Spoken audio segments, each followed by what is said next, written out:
Hey everybody, I'm Ben James, Chief Innovation Officer at GALE. We're here again at Sport Beach at the Cannes Lions Festival of Creativity for 2026. We have a couple special guests here in a minute, but we're excited to do this. We're obsessed with creativity and how we use it and approach in the business and everything that we do. So we wanted to create a new segment called Reporters on Reporters. So I'm here with a couple of new friends. I'll have you guys introduce yourselves, and then I think what we want to do is have a little talk about what trends you're seeing. So... Yeah, I'm Jameson Fleming. I'm the editorial director at Campaign US and MM&M, which is a farmer marketing publication, and very excited to be here.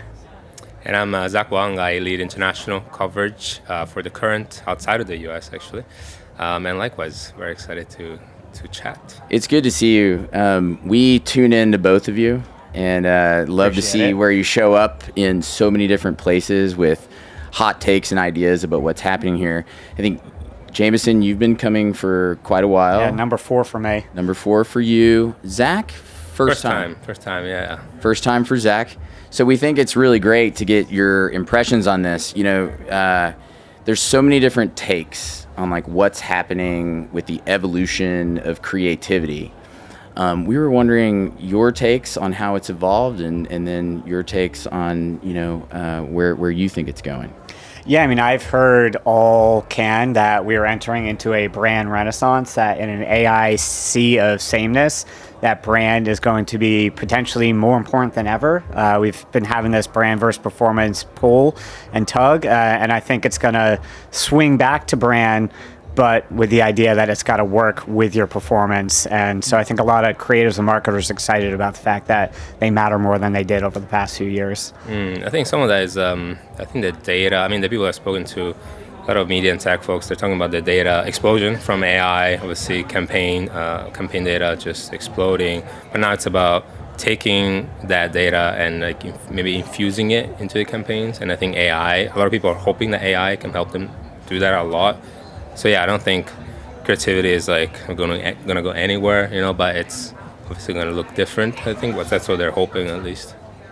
I think that's such a fascinating idea. What's going to happen to creativity? But when we think about the actual definition of creativity, it is an approach. And I think there's angles on it from the tech side of how are we being creative with tech, and can creativity be considered an approach in the mix?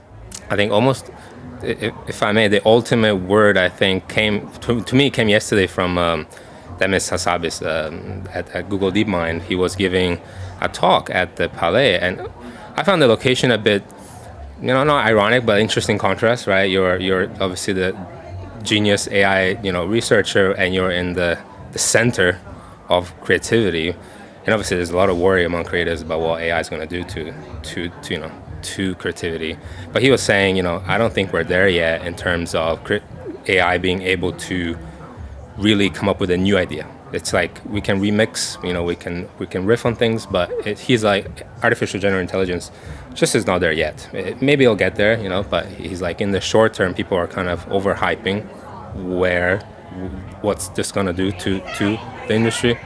Yeah, I mean, someday maybe AI will be able to capture the true human experience, but only humans know the human experience right now, and there's just certain human truths that come with that AI just cannot replicate and may never be able to replicate. I mean, I hear you talk about still the debate about brand or performance. I hear a lot of these conversations, it just sounds so much like a binary, this or that, but it just seems like it has the power of bringing things together.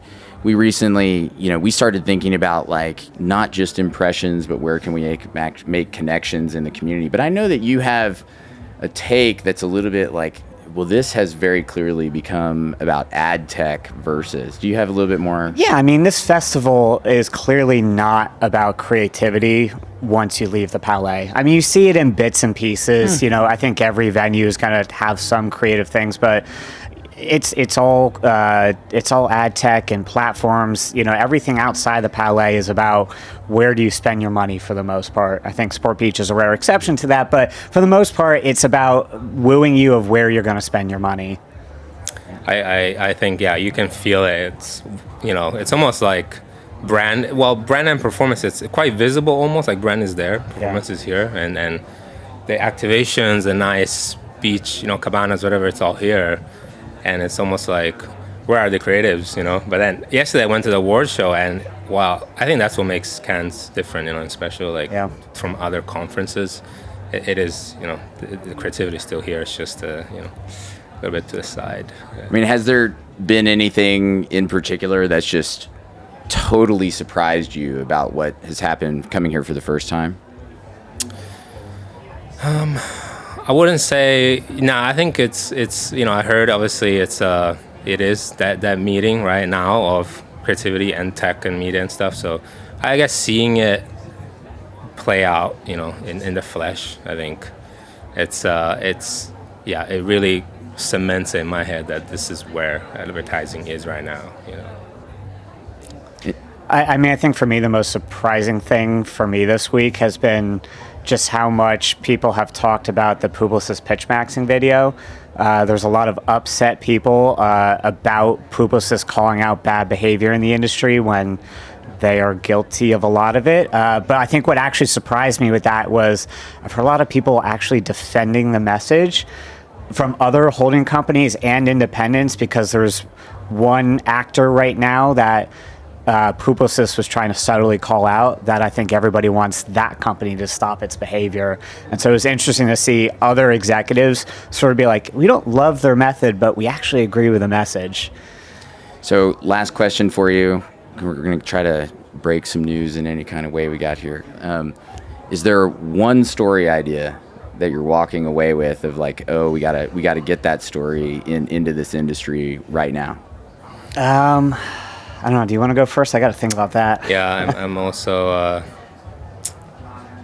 I think somewhat obscurely. I think you've got companies like Snowflake or Databricks, which I think to most people they're like, what is that?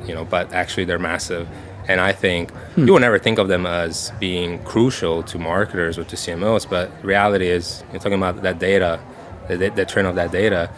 It's like, I think that is interesting to look into more. Like, it's a tech, sure, it's like a tech platform, very in the weeds, but I think they will become much bigger going forward.